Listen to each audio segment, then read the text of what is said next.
You've heard a lot about AI in the past couple years, and you're probably wondering, can this really help me find my great-great-grandmother's maiden name? Or can it really help me grow my family tree? Well, in this video, let's take a look at AI and what it can and cannot do for your genealogy research. Hey there, if we haven't met before, I'm Lisa with Are You My Cousin, and this YouTube channel is designed to help you find your ancestors, grow your family tree, but not be overwhelmed in the process. So if that sounds like your cup of tea, you're in the right place.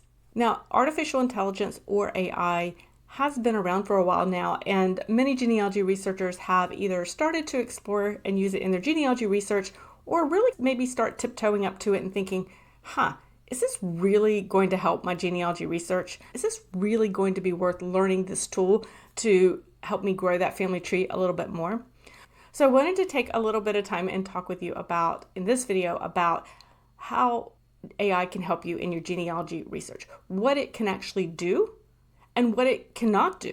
When I am approaching using AI as part of my genealogy research, I'm really thinking of it as a partner, as an assistant. In fact, the AI platforms can be very powerful virtual assistants to your genealogy research. I see AI as a way to complement my research skills, but not replace my research skills. And this is really important, guys. AI is not going to replace and should not replace our research skills and learning these research skills and critical thinking skills for solving our more complex genealogy research problems. But it can be an assistant. It can complement these skills and help us do a little bit more. When it's acting as our digital assistant, as our virtual assistant, it can analyze patterns across documents quickly, much quicker than I can do it manually.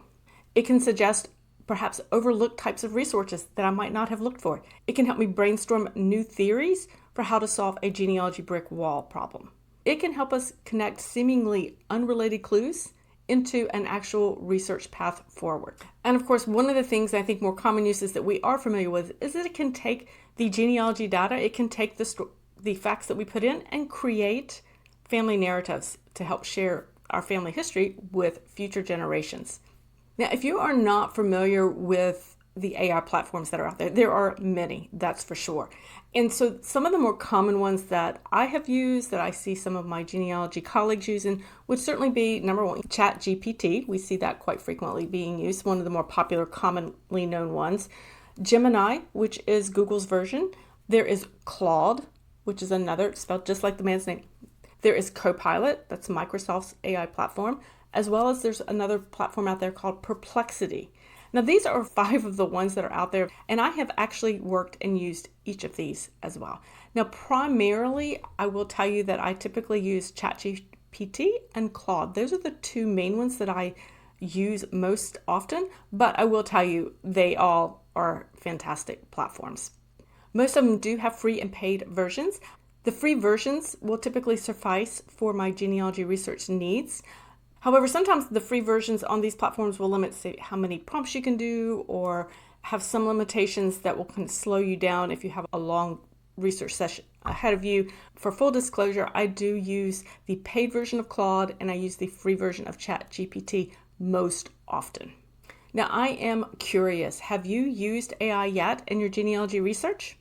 If you have, let me know in the comments what your experience has been so far working with AI. Let's talk a little bit more in depth about what AI can do for you, can actually do for your genealogy research. One of the first things that I use it for is crafting a genealogy research plan. Now, guys, you know I have talked about the importance of using a genealogy research plan when you are searching for your ancestors. Genealogy research plans, I will link them in the comments below. But whether we are researching online, offline, with AI, without AI, we need to be using genealogy research plans. They don't have to be overly complicated. I don't want to imply that at all, but we need to have an idea of what it is we're looking for.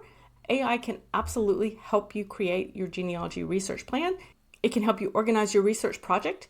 And when you have a solid genealogy research plan in front of you, you will be a more efficient genealogy researcher, which means you save time and have more time for more genealogy research. Isn't that what we all want? Another important use of AI in genealogy research is to help us break down genealogy brick walls.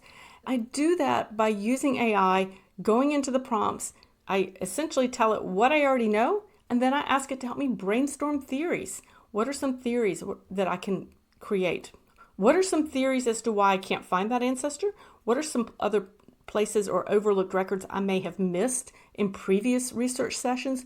I ask it for other resources that perhaps I haven't looked at. What would it suggest? Where else can I go to look for these resources? I use this virtual genealogy assistant, as I like to think of it, as a sounding board, as a brainstorming tool to help me come up with other research theories, other types of records that I can actually use as part of my genealogy research.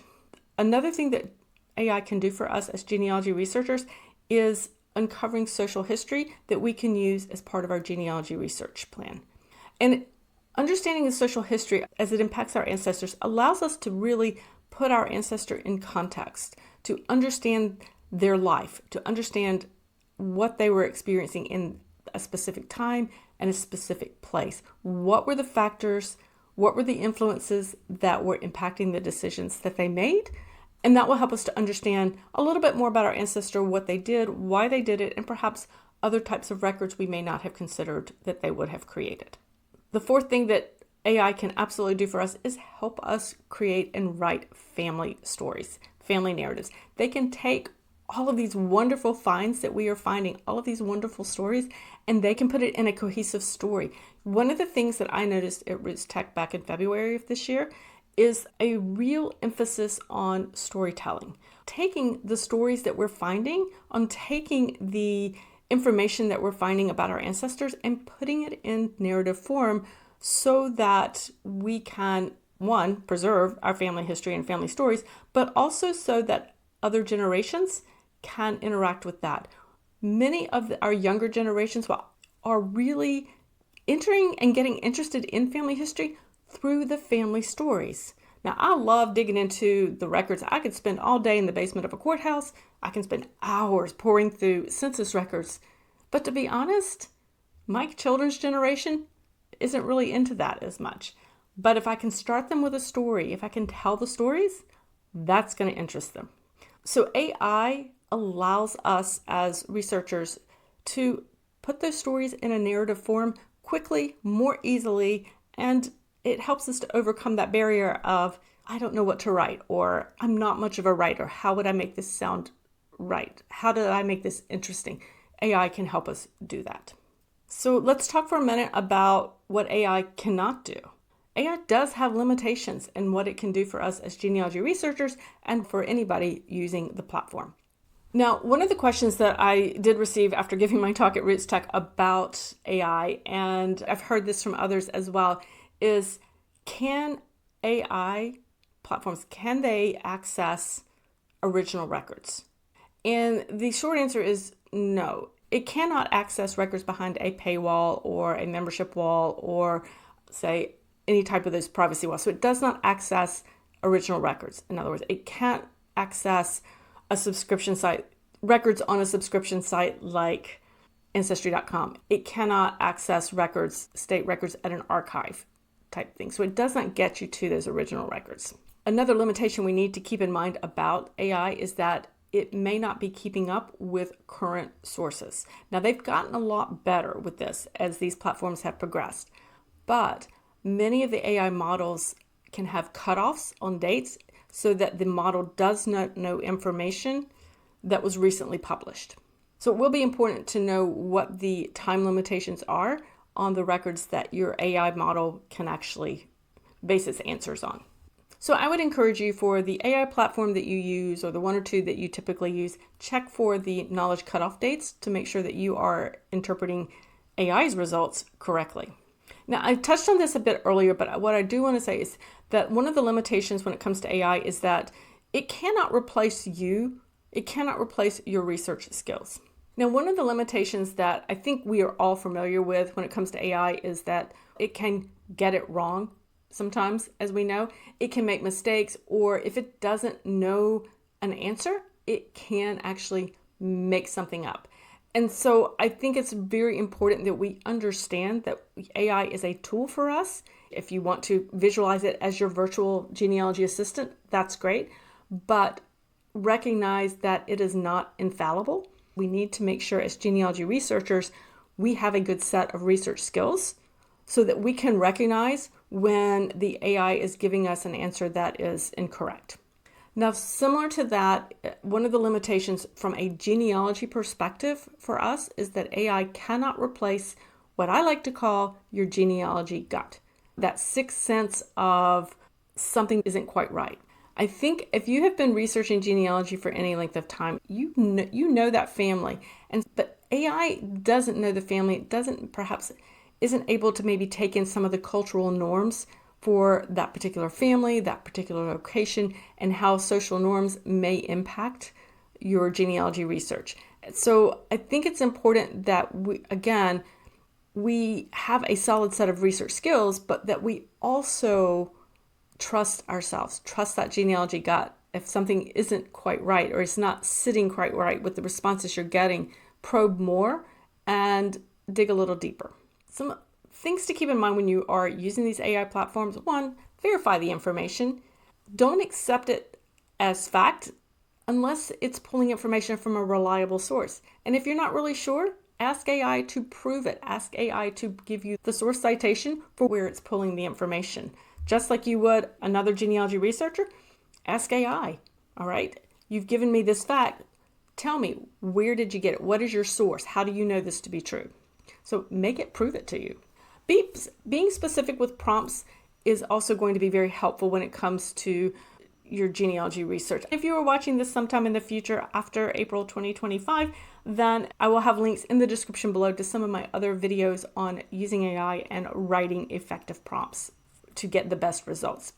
The more specific your prompts are, the better the AI prompt will be. A really vague prompt, help me find my German ancestors, it's going to get you a very broad, not very helpful response. So a better prompt might be something along the lines, a little more specific, would be create a genealogy research plan to find the birth records for Johann Mueller, born in 1855 in Munich, Germany. That's a more specific question, a more specific prompt for AI, and you will get a better response. Don't forget, make sure you are combining AI research and traditional genealogy research methods. Use it to complement your research, not to replace your genealogy research. And lastly, I would encourage you to stay current with new AI tools that are coming out. We are already seeing new AI tools happening in the genealogy databases, such as Ancestry.com, MyHeritage, but also in the more universal AI platforms. They are continuing to improve. Periodically, check out the new features so that you can incorporate those as part of your genealogy research as you use AI as your virtual genealogy assistant. So should we as genealogy researchers incorporate AI as part of our genealogy research toolbox? Absolutely. Because when used correctly, AI is going to save us time. It's going to help us organize our thoughts, create those research plans. We're going to be more efficient and more successful. AI as a virtual genealogy assistant plus your genealogy research skill set become a powerful combination when used together. Learn more about other tools that you can use in your genealogy toolbox in the video on your screen now.